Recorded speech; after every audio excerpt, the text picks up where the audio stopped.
Now, before we get started, let's talk about protecting yourself online. Are you using a VPN to watch this video or to listen to this broadcast? Well, if you're not, you should. If you are, and it's not Virtual Shield, then you're probably using one that isn't trusted. A VPN, a virtual private network, is a server where you can log on to before you browse the internet to basically mask or hide your identity to these nosy thieves. Just press a button and voila, you're protected. In order to honor the passing of one of the NBA's all-time greatest athletes this month, Virtual Shield is offering 24% off all VPN plans and all premium add-ons. Sign up for a free 30-day trial to Virtual Shield VPN. Click the link below. Let's get into the economic collapse, political and geopolitical news.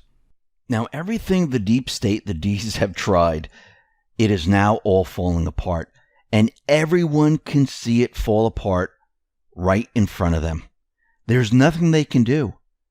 It's crumbling to pieces. The whole entire Mueller investigation, all the cases against Flynn, Roger Stone, and all the rest, they're going to be null and void. Why? Because everything that they based this on, everything that they used to push the special counsel to go after all these individuals was illegal. And all the lies and all the deceit and everything that they've tried in the past, it has now been countered by Barr and Timothy Shea. Those individuals in the Department of Justice that are still pushing cases for Mueller, they're in trouble. And a lot of them are running. Nadler is panicking. The deep state players are panicking because they can see what is happening. The Patriots exposed it all, let it all play out, and now the deep state, the D's, they're in trouble. The swamp is being drained, and it's being drained faster and faster every single day, either with people getting fired, resigning, or just running.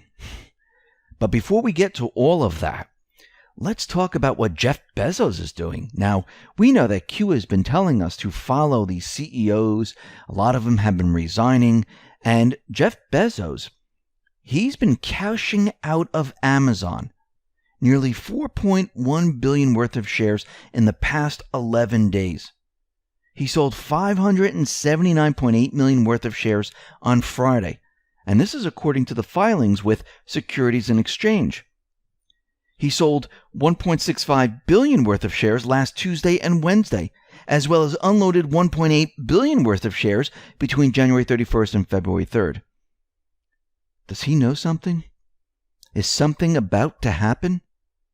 I do believe so. Now, many of these individuals who are still in government, who will no longer be in government after everything's said and done, and those people are like Pelosi, Nadler, Schiff, and the rest, all the corrupt individuals, they're still trying to hold on, they're trying to hang in there until the very end, hoping that they're able to control all of this, but they can't do it. Now, Nadler has sent a letter to Bill Barr. He wants to know why the Department of Justice is receiving Biden-Ukraine information from Giuliani. And why did he set up a special process to receive this information? This isn't right, he says.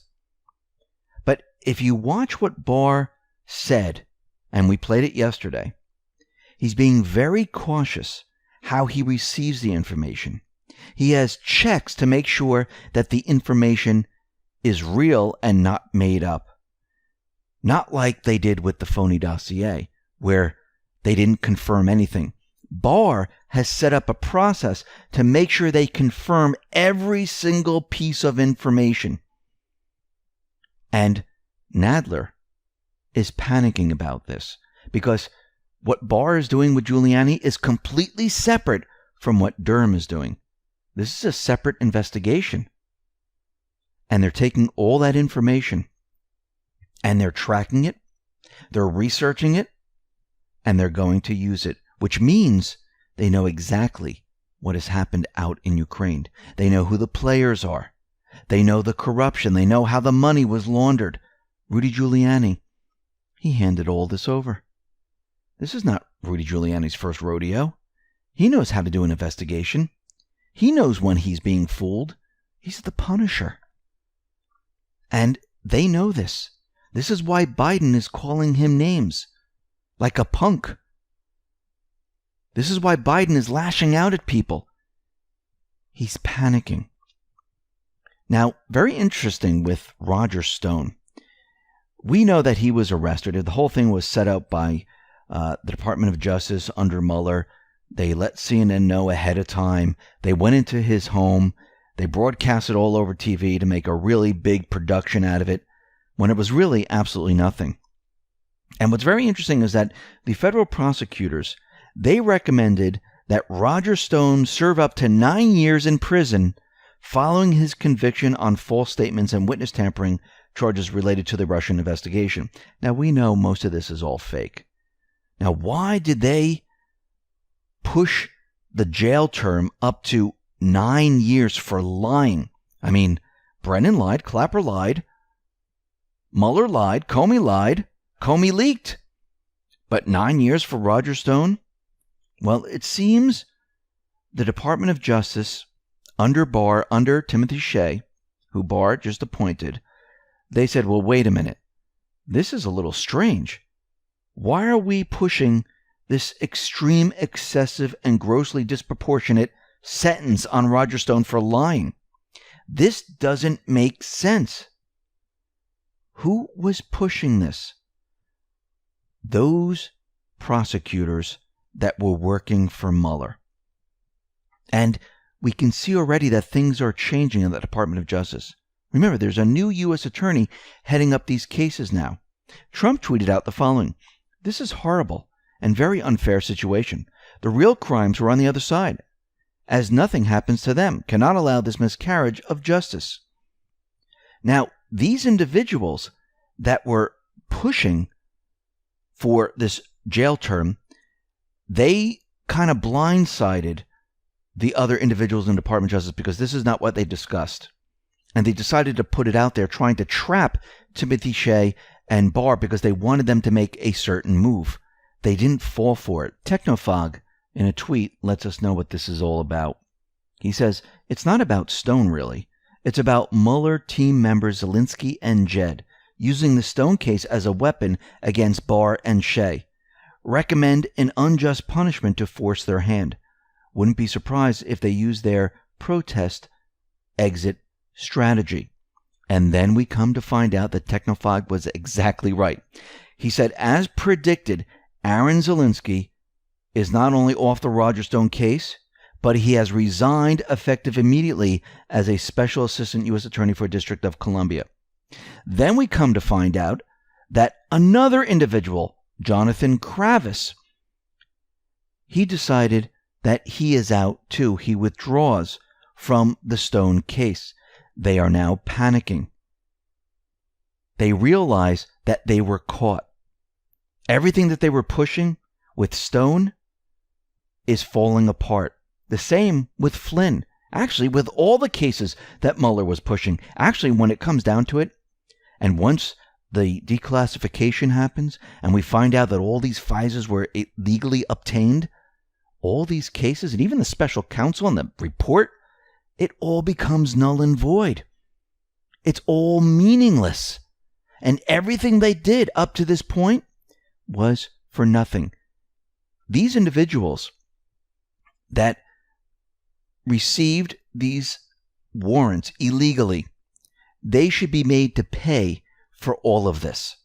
And all those that were helping them, like Brennan and Clapper and the rest, and those who paid for the dossier, they should pay for all of this, not the taxpayers, because the entire thing is completely fake. Now, Nadler, he is getting worried right now. He tweeted out the following: "It appears that the president and the attorney general have overruled career prosecutors in order to help Roger Stone, who lied under oath on the president's behalf. A president who intervenes in the criminal justice system to help his allies while punishing people like Lieutenant Colonel Vindman for telling the truth represents a real danger, and the committee will get to the bottom of this." You know what you're going to get to the bottom of? Most likely a jail cell. Because you're going to see so many things happen right now that Nadler will not be able to handle what is going on. Schiff will not be able to handle what's going on. Look what just happened with the Stone case. These individuals who were in control, who are no longer in control because they were lying, because they were using other types of information that weren't true, just like in the Flynn case, they decided to run. These other individuals, they're going to do the same exact thing. And all these individuals that have been pushing these cases, they're in trouble. The swamp is being drained one way or another. And the patriots are just allowing them to do what they do best. They're destroying themselves. They're letting them expose themselves to the public. Now, with the Flynn case, the court is going to investigate whether Michael Flynn's first lawyers did a bad job. So they're going to go back in time now, and they're going to look at Covington and see what they actually did. And they're going to look through the documents. And I wonder what they're going to find out. I think it's not going to be in the favor of those who are pushing the case against Flynn. And what's very interesting is that Barbara Flynn, the wife of General Flynn, she posted a heartbreaking tweet. "My husband is being treated like he's public enemy number one. All he did was help at-real Donald Trump become POTUS and did his job as incoming NSA. Our government that he protected for 33 years turned against him. Sad. Barbara Redgate." You know what Twitter did? Twitter removed the people she was following, brought them down to 0. Why? And then we had Michael Flynn's attorney, Sidney Powell, tweet out the following. "Dear @Jack at Twitter, this is absolutely outrageous. You took away the followers of the wife of a 33-year veteran and a national hero. Censored @Real Donald Trump, @Code of Vets, @Lou Dobbs," and she continued on. Since all of this, Twitter just magically restored Mrs. Flynn's list of people she was following after the story went viral. And this is not the first time this has happened. We've seen this quite a bit with Twitter, with Facebook, with YouTube, and the rest, where they don't like what someone is saying, and they do something to their account to send a message. Listen, don't do this again, or we'll ban your account, we'll remove your followers, we'll remove the people that are following you, and then we'll just say it's a glitch. Now, very interestingly, with the Flynn case, we come to find out that the same officials who signed the criminal FISA warrants to spy on Trump are the same officials with the responsibility of revamping the broken FISA system. Now, according to Paul Sperry, Gabrielle Sands-Rexach is an Obama official who was the FISA gatekeeper at the Department of Justice in 2016 when the illegal warrant to spy on Trump campaign was authorized. Sands-Rexach also happens to be the same official who just certified to the FISA court that the Department of Justice and FBI would reform their ways. Dana Boente was the high-ranking Department of Justice official held over from the Obama admin who signed off on the now invalid third FISA warrants to spy on Trump aide Carter Page. Boente is now the FBI's GC who just certified to the FISA court the FBI would reform its FISA abusing. Now, why would Trump, Barr, and the rest allow these individuals to go ahead and help with the FISA process? Just like they did with all those people that belong to the NSC. All the people that testified during the hearings, they allow these people to do what they do best. Remember, they're being tracked. They want to know who they contact, how they do these things. They're being watched, and they want to expose exactly what they did. What better way to expose these people than to watch and record everything that they're doing, and then at a later date, use it against them? This is why they allow these people in certain positions. Plus, it makes them feel very comfortable. It makes it feel like, okay, we're covering this up, and this is how we're going to do it. Remember, the cover-up always gets you. And they're watching them, they're recording all of this, and they're tracking who they're contacting and who they're taking orders from. And in the end, they will be exposed. In the end, these individuals will either be fired or they'll resign, just like they did in the Roger Stone case. Now, we know the elections are coming up very, very soon. And we know that Q has been telling us about voter ID.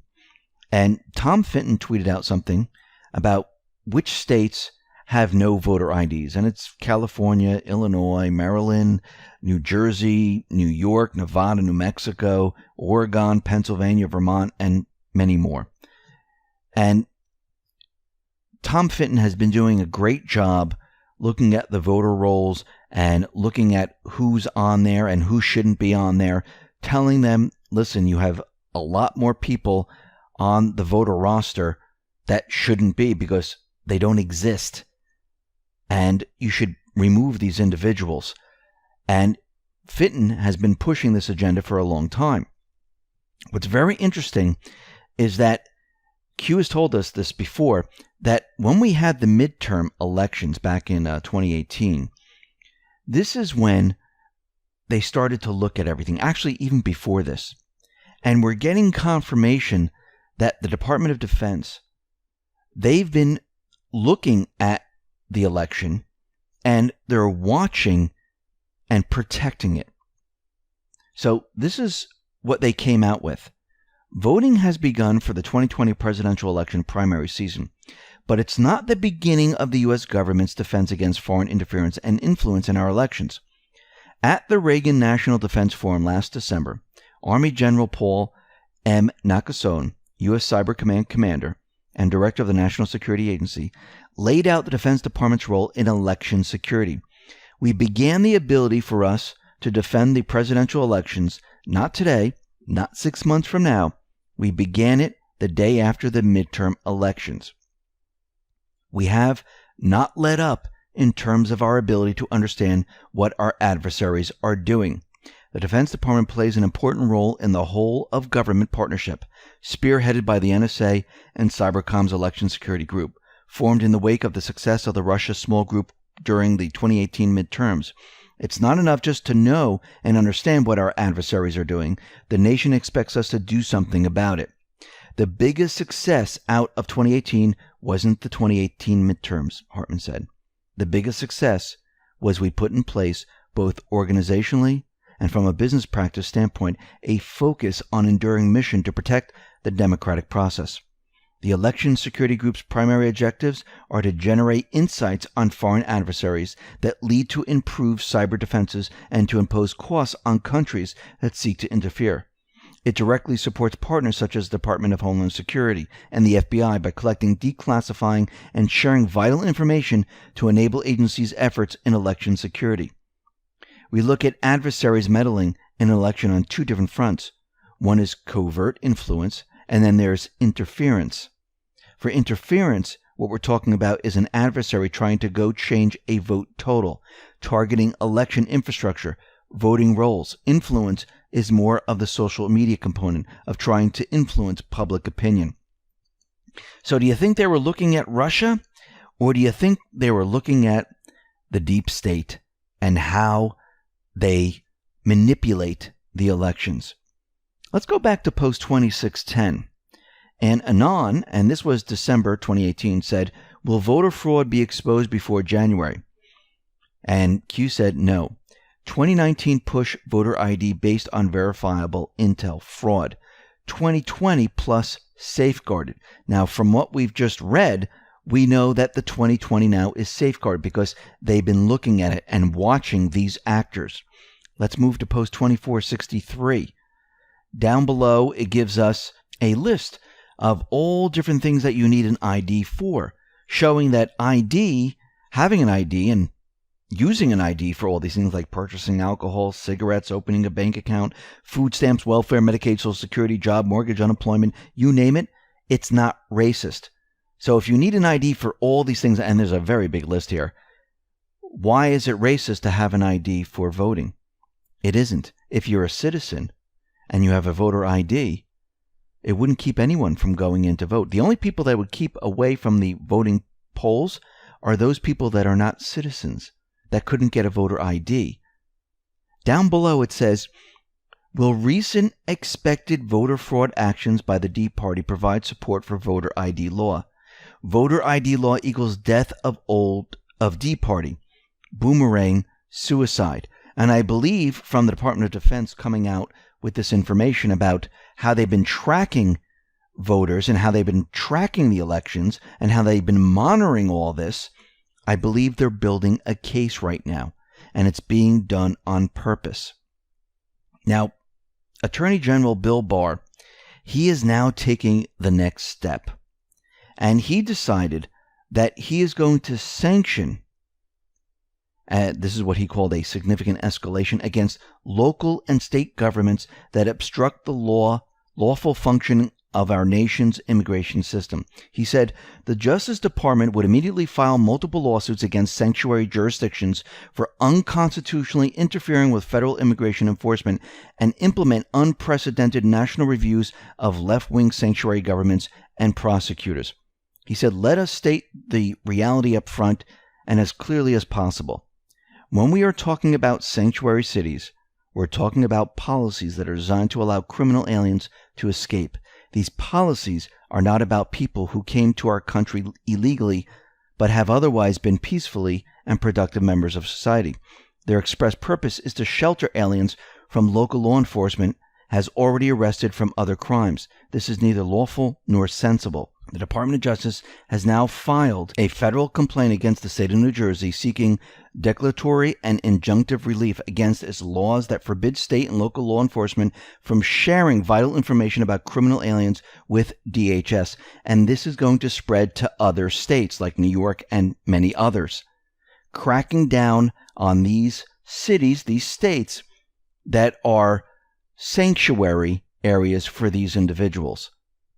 So think about when we put all this together with the Department of Defense looking at the elections, tracking, recording, understanding how voter fraud is committed.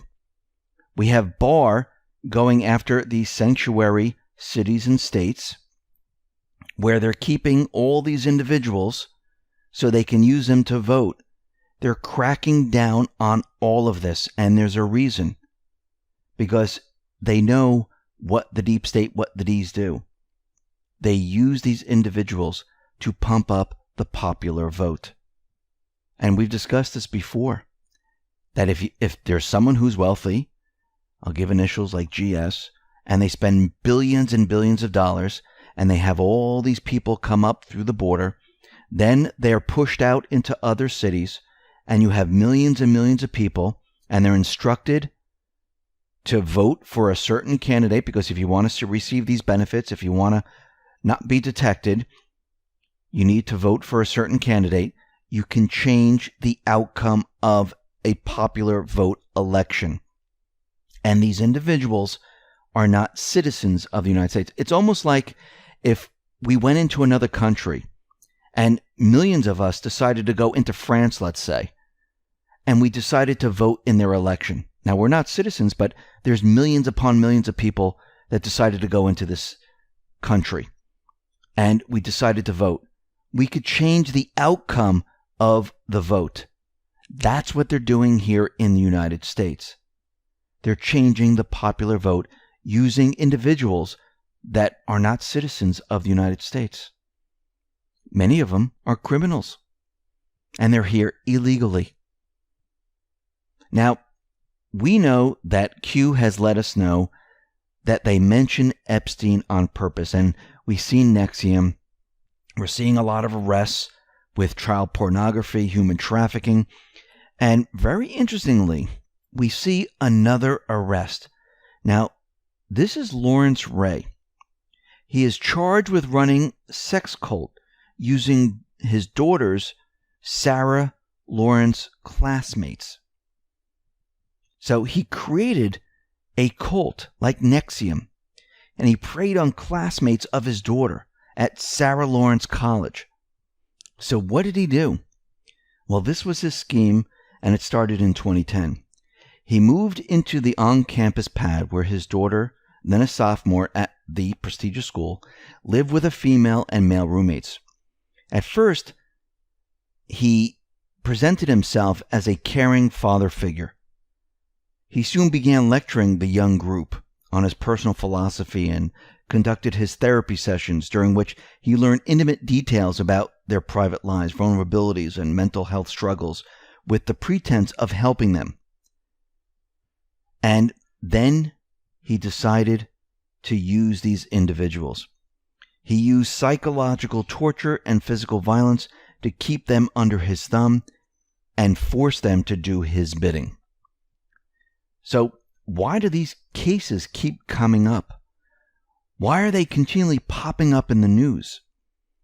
Because Trump, the task force, they're going after these individuals and they're getting people used to the idea that this does exist. And it does exist. And they're slowly introducing this over and over and over again, letting everyone know that there's these gigantic child pornography rings, that there are sex cults. They're very big. Even the wealthy, the powerful are involved in it. And they're continually doing this, just like we saw the latest case with cheese pizza, letting us know that everything that we heard about pizza is going to be coming out very, very soon. So when nothing is happening, when people say nothing is happening, a lot of things are happening. Remember, a lot of people didn't believe in any of this. A lot of people said, no, this can't be true. These people wouldn't do these things. And can you imagine if they just went ahead and they said, okay, look at all these Hollywood actors and actresses, they're involved in it. Look at these politicians. No one would really believe it. But when you introduce this over time and you educate the people, and people say, wow, I can't believe how many people actually do this. And it's not just the scum of the earth. It's people in high positions. It's people that we know, that we see every day, who are telling us how to act and how to do things. And this way, the people can accept it. And this is why this is being introduced over and over and over. This is why they had Epstein out there. This is why they made it a big deal. Because who was he involved with? Wealthy individuals. And look at the royal family. And this is why this is going to be brought into the fold. Because yes, we're going to see treasonous crimes. Yes, we're going to see other crimes leaking and things like that. But when you bring in crimes against humanity, that clinches it for everyone. And they know this. And what we're watching right now, with people resigning and everything falling apart, with child pornography, with sex cults coming up, with Trump removing the NSC staff of like 70 people, this is draining the swamp. Think about it, from the time that Trump came into office until now. How many people have resigned? How many people were fired? How many CEOs have resigned? This is draining the swamp. And just think about the next step. Think about all those corrupted individuals. What do you think this whole impeachment trial was about? Do you really think it was about Trump? Or do you think it was about exposing all these individuals? Remember, these people are going to be removed when they're not elected to their position. The people are now seeing it firsthand, what these people' true intentions are. They don't care about the people. They lie.